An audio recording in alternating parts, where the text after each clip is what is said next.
صدق اللہ العظیم۔ دوستو، حضرت معظم کے یوم وصال کے حوالے سے حضرت معظم ایک ہی زندگی کے کچھ گوشے آپ کے سامنے بیان کرتا ہوں۔ ویسے اگر آپ حیات صدری کا پڑھیں تو آپ کو معلوم ہوگا کہ حضرت معظم ہر پہلو سے باکمال، بے شک بے شک،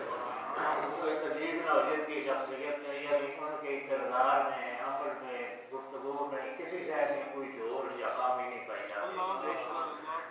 تو موضوع کے اعتبار سے حضرت معظم کا موضوع بہت رچ اور امیر موضوع ہے، اس پر گھنٹوں پڑھا جا سکتا ہے، کیونکہ وہ ایک غیر معمولی شخصیت ہے، مختلف حوالوں سے، علم کے حوالے سے، تقوی کے حوالے سے، ذوق کے حوالے سے، ولایت کے حوالے سے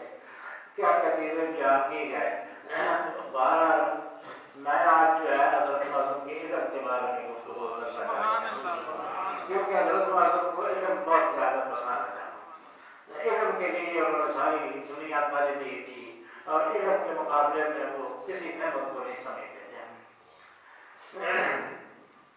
قرآن شریف میں بھی اسی طرح ہے، قل هل يستوي الذين يعلمون والذين لا يعلمون، کہہ دیجیے کہ وہ لوگ جو علم رکھنے والے ہیں اور جو علم نہیں رکھنے والے ہیں وہ کبھی برابر ہو سکتے ہیں۔ تو حضرت معظم جو ہے وہ یعلمون کے بھی کئی درجے ہیں، علم کس درجے کا کوئی یاد نہیں رکھتا ہے۔ حضرت معظم جو ہے وہ یعلمون یعنی علم رکھنے والوں کا حقیقی مصداق تھے۔ وہ منطق، فلسفہ، فقہ، ادب، یعنی کوئی علم کا ایسا پہلو نہیں ہے جس پر حضرت معظم کو پوری دسترس نہ ہو۔ اور یہ عجیب بات ہے کہ حضرت معظم جو ہے اپنے بچپن میں علم کے ساتھ دلچسپی نہیں رکھتے تھے۔ آپ حیران ہوں گے کہ علم کے ساتھ دلچسپی نہیں رکھتے تھے تو پھر کیا کھیل کود سے جس طرح بچے دلچسپی رکھتے ہیں، کھیل کود کا بہت شوق تھا، تو یہ بات بھی نہیں ہے۔ عجیب بات یہ ہے کہ انہیں مسجدوں سے محبت تھی۔ بچپن میں جب آغاز بالکل زندگی کا ہوتا ہے اس زمانے میں ان کو مسجدوں کے ساتھ محبت تھی، اور جہاں کہیں سنتے تھے کہ فلاں جگہ مسجد ہے تو پاس کچھ ہوتا تھا، وہ پیسے ہوتے تھے کرائے کے، اس کے ساتھ پیدل ہی چلے جاتے تھے اور اس مسجد کو جا کر دیکھتے تھے اور گھنٹوں بیٹھ کے دیکھتے رہتے تھے۔ کوئی خوبصورت مسجد بنی ہے، کوئی اچھی مسجد بنی ہے، کہیں سے اطلاع آئی کہ فلاں جگہ مسجد ہے، بس مسجد کو دیکھنے چل دیتے تھے۔ والد ماجد جو ہے وہ اس بات پر خفا ہوتے تھے کہ وہ جانتا ہے تم کس کمے میں لگ گیا، بولنا ہے مسیحیاں پیچھے بڑھنا ہے، کوئی علم پاسے توجہ کر، کوئی اپنے سبق یاد کر، کتابوں دوبارہ اللہ زیادہ کے شوق میں بھی۔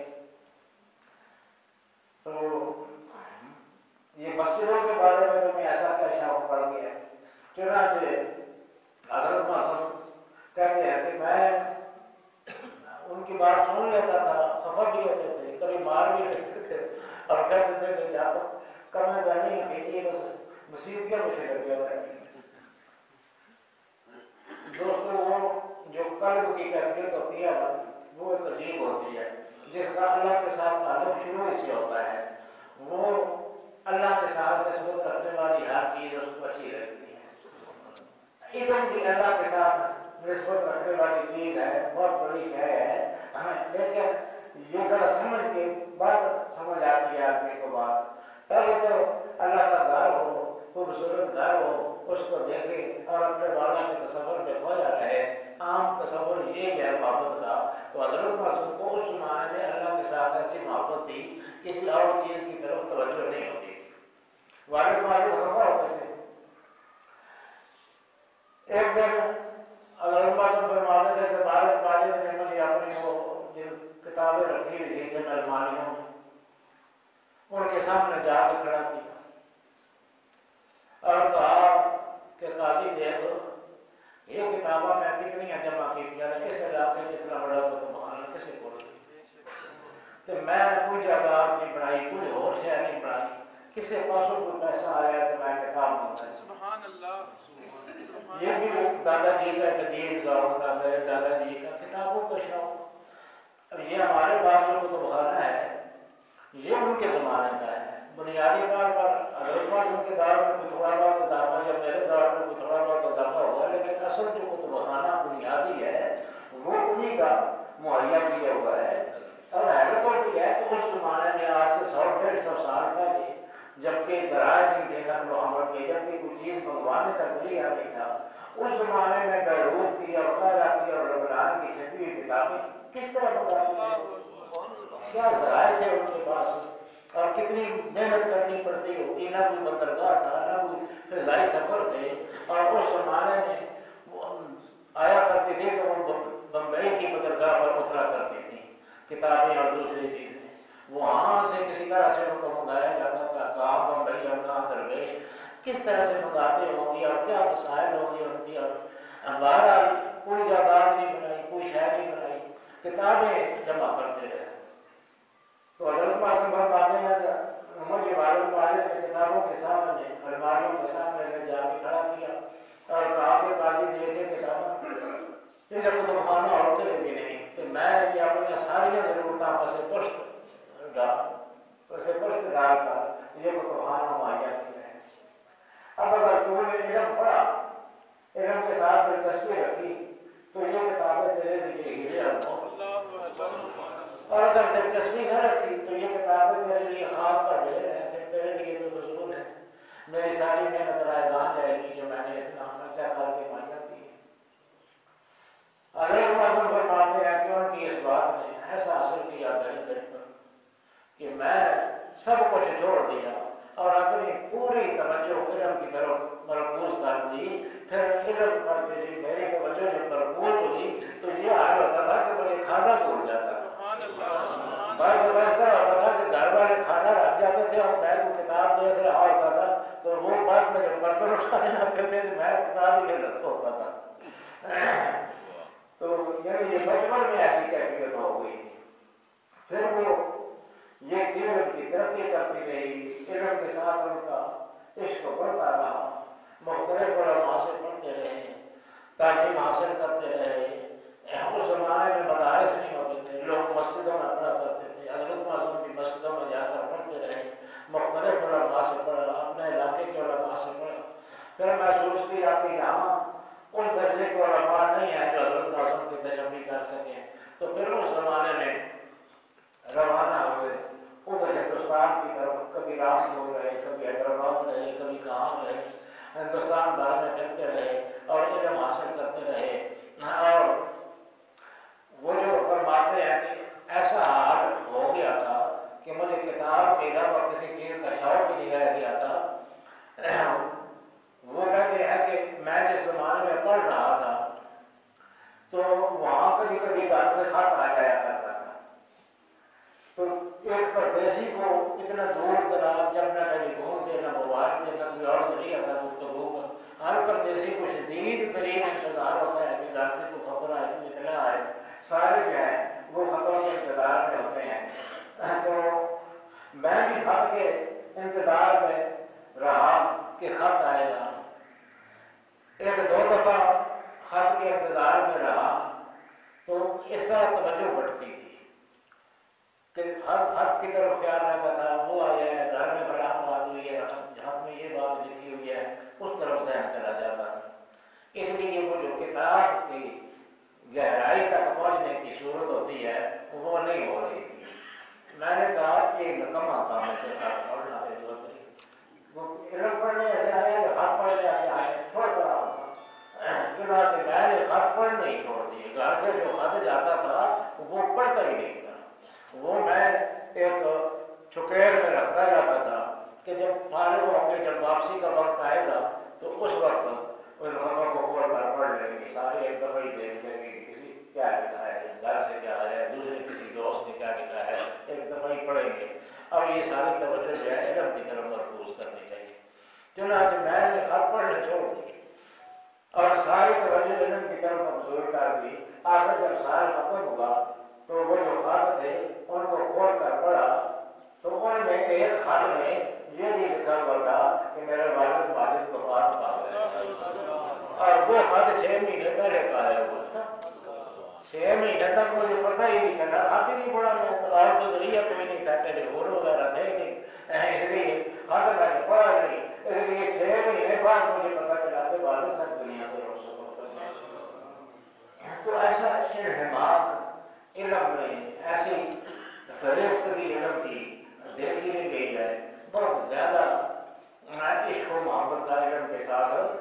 یہاں یہ تو ہماری رات سے پہلے کی باتیں ہیں، حضرت معصوم کتابوں کا مطالعہ کا بہت زیادہ شوق تھا، اور رات کو بھی مطالعہ کرتے رہتے تھے، دن کو بھی کتابیں دیکھتے رہتے تھے۔ تو ایک طرح میں نے کہا کہ جی یہ جنیا کتابوں نے ساریاں، یہ کہ میرے خیال ہے کچھ لفظ یاد ہو کہ کوئی ایسی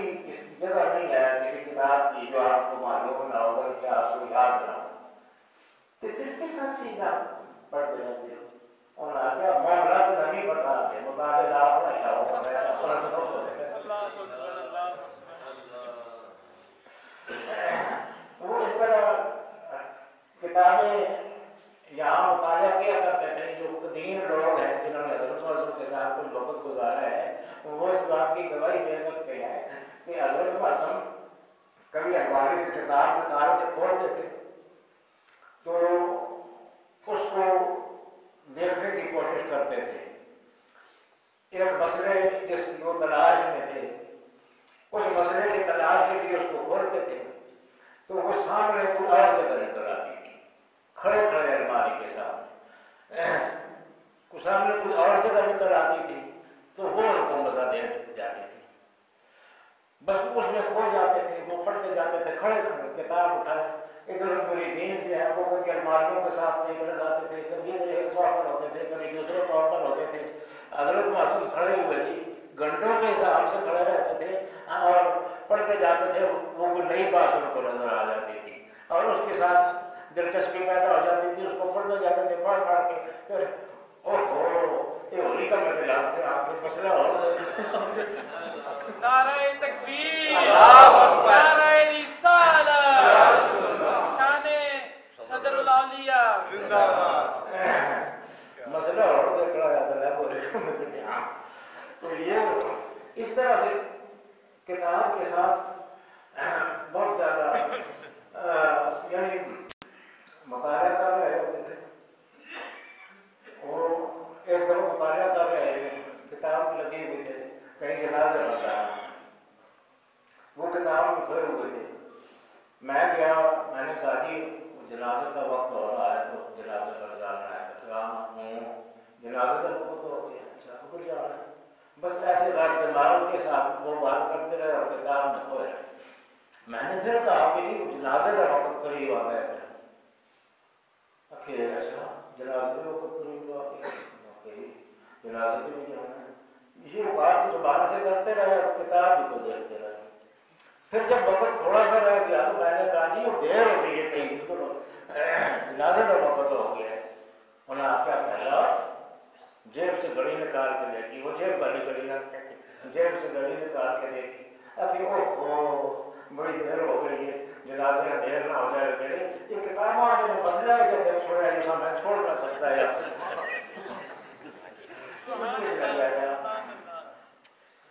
اچھا اس طرح کا بہت زیادہ شغف تھا کتاب کے ساتھ، مطالعے کے ساتھ بہت زیادہ شغف تھا، اور وہ یہ کہا کرتے تھے کہ علم سے ہر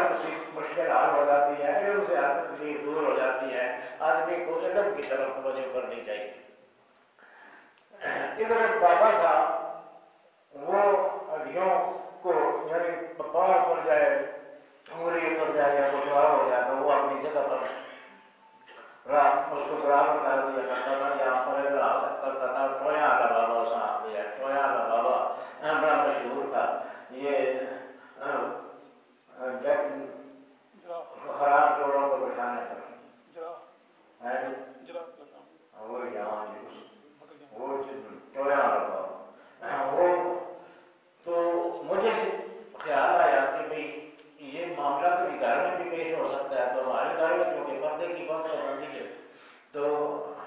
مجھے چاہیے کہ میں بھی سیکھ لوں، تاکہ ایسا نہ ہو کہ بھئی گھر میں کسی کو تکلیف ہو جائے، ٹخنا اتر جائے، تو کسی مرد کے پاس تو وہ جا نہیں سکے گی، تو گھر میں کم از کم ایک آدمی کو کچھ آنا چاہیے۔ اس لیے میں نے کہا کہ میں یہ سیکھ لوں۔ حضرت نے ہم سے کہا کہ یہ بابا کے ٹوکرا ہمارے اڑیاں جوڑا چیز کر رہے ہیں تو اجازت ہو رہی تھی اس کو کو میں ہی سیکھ رہا انہیں ایک غصے کا نظر کی طرف سے آیا اور وہ بڑا علم میں استعمال پیدا کرنے کی کوشش کر، علم میں استعمال پیدا کرنے کی کوشش کر، علم کا ہر مشکل حل ہو جاتی ہے، علم کا ہر ضرورت پوری ہو جاتی ہے۔ بس بات آئی گئی ہوگی، میں نے نہ سیکھا وہ۔ پھر ہم حج کے لیے گئے، حج کے لیے گئے تو وہاں ایک عجیب واقعہ پیش آیا۔ وہاں ایک بہت بڑا بلڈوزر لگا ہوا تھا تو وہ چٹانوں کو اوپر سے توڑ رہا تھا۔ میں نے اتنا بڑا بلڈوزر نہیں دیکھا تھا، حضرت عمر کو یا حرم میں ہوتے تھے یا گھر میں ہوتے تھے، میں ادھر ادھر کرتا رہتا تھا، تو میں وہ بلڈوزر کی کارکردگی دیکھ رہا تھا کہ دیکھو کتنی بڑی بڑی چٹانوں میں پہلا بڑا بلڈوزر کس طرح توڑتا ہے پیانا۔ میرے لیے ایک نئی شے تھی، میں اس میں کھویا ہوا اس کو دیکھ رہا تھا۔ اوپر سے بلڈوزر نے کسی چٹان کو دھکا مارا تو وہ میری طرف آئی سیدھی لوگ۔ اب وہ میں نے اسے بچنے کے لیے وہاں سے چھلانگ لگائی بڑے دور، تو اس سے تو بچ گیا، وہاں جا کر گرا، وہ جگہ باہر نہیں تھی، اس لیے میرا ٹخنا ہو گیا، گٹا رہ گیا۔ پھر وہ اب اجنبی دیش ہے، وہاں پتہ ہی نہیں ہے کہ کون ان کو ٹھیک کرتا ہے۔ اس وقت اسپتالیں بھی اتنی عام نہیں ہوئی تھی، اسپتالوں کو تو خیر اب بھی جوڑ وغیرہ ٹھیک کرنے نہیں آتے ہیں، لیکن باہر کچھ پلستر سے نستر کر دیتے ہیں۔ اس زمانے میں اسپتالیں بھی بہت کم تھیں۔ وہ بہت حضرت معظم کے ساتھ جب ہم پہلی دفعہ گئے تھے 1969 میں، یعنی 50-60 سال پہلے کا قصہ ہے۔ اس وقت کوئی جدید سہولت نہیں پائی جاتی تھی، تو وہ میں چھلانگ لگا کے بچ گیا۔ تو پہلے تو وہ بات تک دیر کا سوچنا ہوئی، لیکن رفتہ رفتہ وہ میرا پیر جو ہے وہ درد کرنے لگ گیا، تو پھر وہ درد بڑھتا گیا، پھر میرا پیر سوج گیا، پھر حرم شریف جانے سے رہ گیا، سوچ کر ایسے کپا سا ہو گیا۔ وہاں کوئی آدمی نہیں تھا، کو پتہ نہیں تھا کہ کس سے ٹھیک کرانا ہے یا کیا کرنا ہے۔ وہ دل میں بہت تکلیف میں تھا، حضرت صاحب کو کہا کہ وہ جی میں چنگا بھلا سیکھنا یہاں پہ آئے گا، اور تصا کیا کہ علم میں بڑی طاقت ہے، وہ ماں نہیں سکھاؤ گے کیا میں سکھیا اور کیا کرو کسی کا دس کے طریقہ سے ہمیں ٹھیک کرا دینا ہوں جب میں کوئی کار ہے نا کسی کا پتہ ہے اور کیا کرا، اور تھی آپ نے علم میں بڑی طاقت ہے، علم کی طاقت نہ پڑا پیر بھی تو ٹھیک ہو سکتی۔ میں ہی ان کے ساتھ بات کر رہا تھا، اسی وقت دروازے پر دست ہو گئی، باہر نکلی حضرت معظم۔ تو یہ ہمارے ہمسائے میں جاوید وغیرہ جو رہتے ہیں، ان کے ایک بڑے تھے، وہ بھی یہی کام کرتے تھے، امام دین نام تھا یا غالباً اس طرح کا کوئی نام تھا ان کا، وہ دروازے پر کھڑے ہوئے تھے۔ انہوں نے حضرت معظم سے پوچھا کہ وہ صاحبزادہ صاحب کتنے نے؟ انہوں نے کہا کہ گھر ہی ہے۔ وہ ٹھیک نے؟ فرمایا نہیں، اس کے پیرے اندر ہوتے۔ اچھا، وہ انہوں نے چھال ماری گئی اٹھوں اس چٹان کو بچنے یہاں سے، کہ اس نے میں بھی اتنے موجود ہوں، میں انہیں دیکھا ہے اور جیسے جا کے لگے گئے کہ وہ تو اس میں جو نہ سمجھ نہیں آئی اور چھوڑ کے آ رہے، پر میں اس سے سمجھ گیا کہ یہ گٹا رہ گیا ہے، جوڑ ہے خراب، لیکن وہ پھر گھوم میرے پر گھوم کے ماں پھر نہیں لگی۔ تو میں اس دیر سے تلاش کر رہا ہوں کہ وہ کدھر ہے، کہیں تکلیف میں نہ ہو، اگر تکلیف میں ہو تو گٹا برابر کر کے گٹا چڑھا کے تو ٹھیک کیا جاؤں۔ تو میں بڑی مشکل سے پوچھ پاچھ کے تو آپ تک پہنچا ہوں، تو مجھے لے جائے، میں انہیں کو دیکھنے کے لیے آیا ہوں اور انہیں کے علاج کے لیے آیا ہوں۔ حضرت معظم اس کو اندر لائے، بابا بڑا ماہر تھا، اس نے تھوڑا سا میرے پاؤں پہ لایا، ٹک ہوئی وہ جوڑ کے اپنے کے دم پر آ گیا، بابے آ کے ٹھیک ہو گئے۔ پھر حضرت معظم نے اس کو چائے وغیرہ پلا کے خوش کر تو اگر تشریف لائے میری طرف دیکھا اور کہا یہ ہوگی علم کی طاقت، نعرہ تکبیر، نعرہ رسالت، نعرہ رسالت، شان صدر الاولیاء، یہ ہوتی ہے علم کی طاقت، علم میں بڑی طاقت ہے۔ تو ان کو علم سے بہت پیار تھا، وہ محبت تھی، اور ساری زندگی ان کو علم ہی کا شوق رہا، علم ہی کی تعلیم اور ہمیں بھی علم سکھایا انہوں نے، اور آگے بھی اللہ کرے یہ علم کا سلسلہ جاری کرے۔ حضرت معظم کا یہ فیض ہے، علم ایک خاص ایک وسیع علم، یعنی ایک تو ہوتا ہے چھوٹا موٹا علم، وہ تو بہت سے لوگوں کو حاصل ہوتا ہے، لیکن ہم اچھے علم بہت کم لوگوں کو حاصل ہوتا ہے۔ اللہ پاک نے حضرت معظم کو اس قسم کا علم عطا فرمایا تھا۔ پھر یہ اسی علم کی بات نہیں، یعنی وہ روحانی طور پر بھی جن بلندیوں کو پہنچے وہ اپنے علم کی بنا پر پہنچے۔ وہ یعنی وہ گئے تھے ادھر خرقہ سراجیہ مرید ہونے کے لیے، 6 مہینے میں سارا سلوک طے کر کے خلافت لے کے واپس آ گئے، 7ویں مہینے مکمل خلافت لے کر آ گئے۔ اور وہاں بھی ان کا یہ علم جو ہے وہ عجیب و غریب مسائل سے، وہ کہتے تھے حضرت معظم کے ساتھ میری بات شروع ہو جاتی تھی، اپنے حضرت معظم یعنی حضرت اعلیٰ کے ساتھ، خواجہ ابو سعد احمد خان جو ہیں ان کے ساتھ میری بات شروع ہو جاتی تھی، اور میں اپنے دلائل دیتا تھا، وہ اپنے دلائل دیتے تھے، کبھی معاملہ گرم بھی ہو جاتا تھا۔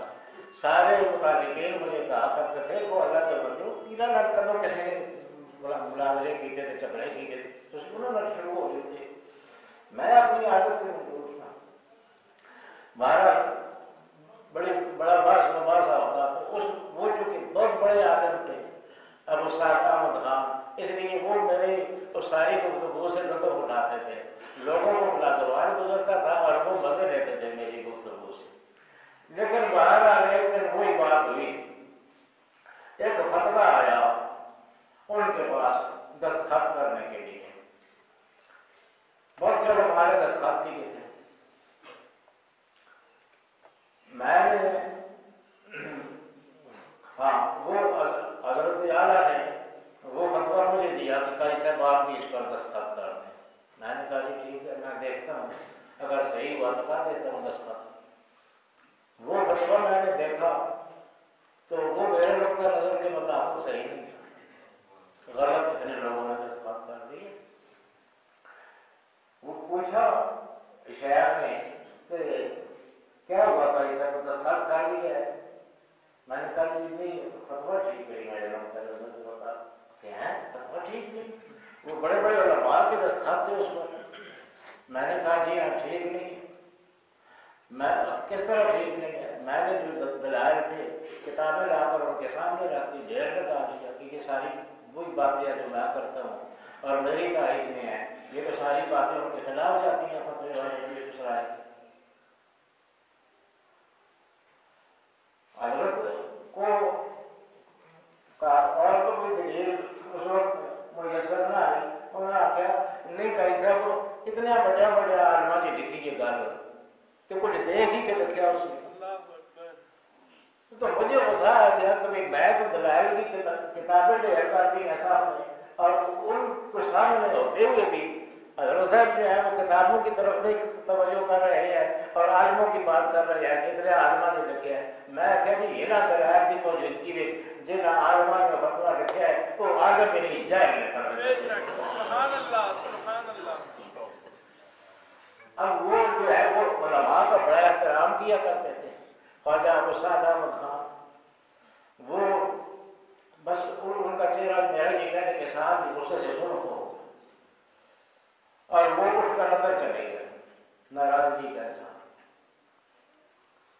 یہ رات کی بات تھی، یعنی عشاء کے بعد یہ گفتگو چل رہی،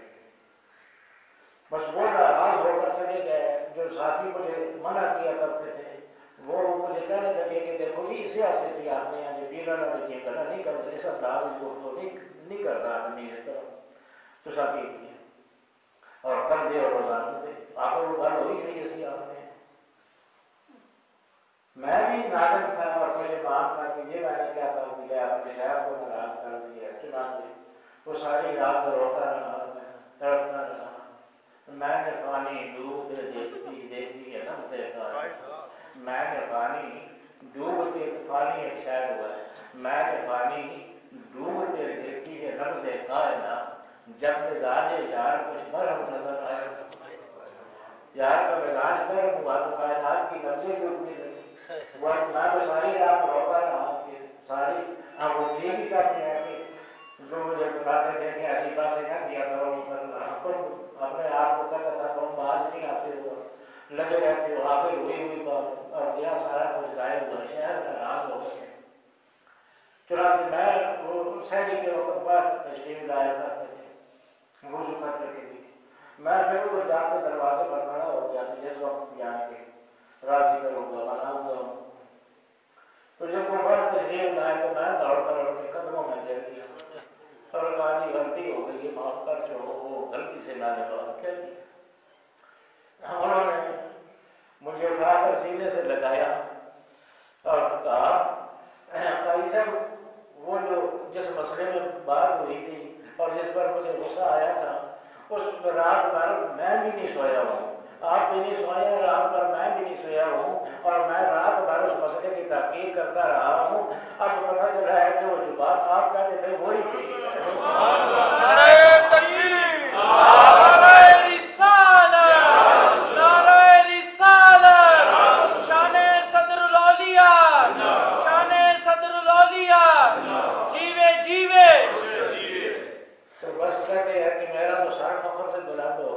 پھر ساتھ یہ بھی فرمایا کہ قاری صاحب آپ کی جو گفتگو ہے اس سے میں کبھی بھی ناراض نہیں ہوا، اس دفعہ بھی میں ناراض آپ کی گفتگو پر نہیں ہوا تھا، گفتگو تو آپ کی بڑی علمی ہوتی ہے، وہ میں جو علماء کی شان میں گستاخانہ بات کی تھی مجھے اس پر غصہ آیا تھا، بہرحال میں اب آپ کے ساتھ متفق ہوں کہ ان کا فتویٰ ٹھیک نہیں ہے، آپ نیا فتویٰ لکھ کے بھیج دیں۔ علم یعنی روحانیت میں جو عروج حاصل ہوا وہ اس علم کی وجہ سے ہوا، بظاہر شاید ناراض بھی ہو جاتے تھے کبھی کبھی، لیکن ان کے دل کی گہرائیوں میں یہ صورتحال تھی۔ اس طرح حضرت معصوم خوب رہے تھے کہ حضرت معصوم فرماتے ہیں کہ میرے پیر کبھی کسی کو رخصت کرنے کے لیے دور نہیں آئے، میں جب وہاں سے آ رہا تھا خلافت مجھے مل چکی تھی اور میں آ رہا تھا تو حضرت پیدل میرے ساتھ چلتے آئے، میں کہتا بھی رہا کہ جی آپ کیوں تشریف لے جاتے ہیں، فرماتے نہیں میرا جی چاہتا ہے تیرے ساتھ جاؤں تھوڑا سا، اور پھر آخر مجھے رخصت کیا اور کہا کہ قاری صاحب تمہیں رخصت کرنے کو میرا جی نہیں چاہتا ہے، آپ کو رخصت کرنے کو میرا جی نہیں چاہتا ہے، مگر آپ کو جو کمال اللہ پاک نے عطا کی ہے ان سے لوگوں کو محروم بھی نہیں رکھنا چاہتا ہوں، اس لیے جائیے اور لوگوں کو بھی اپنے کمالات تو اس طرح کا عورت تھا یہ کہ حضرت معصوم کے علم پر ہی گفتگو کی جائے تو وہ گھنٹوں کے حساب سے کی جا سکتی ہے، اب تو وقت ختم ہے تو دعا فرمائے اللہ پاک ان کی درجات بلند فرمائے، علم ان کا وقت کرتا ہوگا اور اس میں انہوں نے بڑا عروج حاصل کیا، بڑا کمال حاصل کیا، اور ان کی انتخاب ہے عقائد الاسلام جس نے انہوں نے اسلامی عقائد کو اپنی دلائل سے ثابت کیا ہے بغیر قرآن حدیث کو ٹچ کی، بڑی عالیشان کتاب ہے، چھپی ہوئی ہے، دوستوں کو پڑھنا چاہیے، اگر ہر آدمی اس کو سمجھ نہیں سکتا ہے بہت بڑا مشکل ہے، دقیق ہے، باریک ہے، بہرحال وہ بھی ایک شاہکار ہے حضرت معصوم کا، اور انہوں نے جو خدمات انجام دی ہیں دین کے لیے اللہ پاک ساری کی ساری قبول فرمائے، اللہ پاک ان کے درجات بلند فرمائے، اللہ پاک ان کو مقامات عالیہ نصیب فرمائے۔ یہ جو لوگ قریب سے یا دور سے آئے ہیں اپنے دکڑے سنانے، میں سب کے دکڑے اللہ پاک حضور حضرت معصوم تک پہنچائے اور حضرت معصوم کی روحانیت کو سب کی طرف متوجہ بنائے، آپ کی روحانیت کا سب کے مسائل حل فرمائے، سب کی پریشانیاں دور فرمائے، سب کو دونوں جہاں کی عزت نصیب فرمائے اور سب کو اپنے محبوب صلی اللہ علیہ وسلم کو روضہ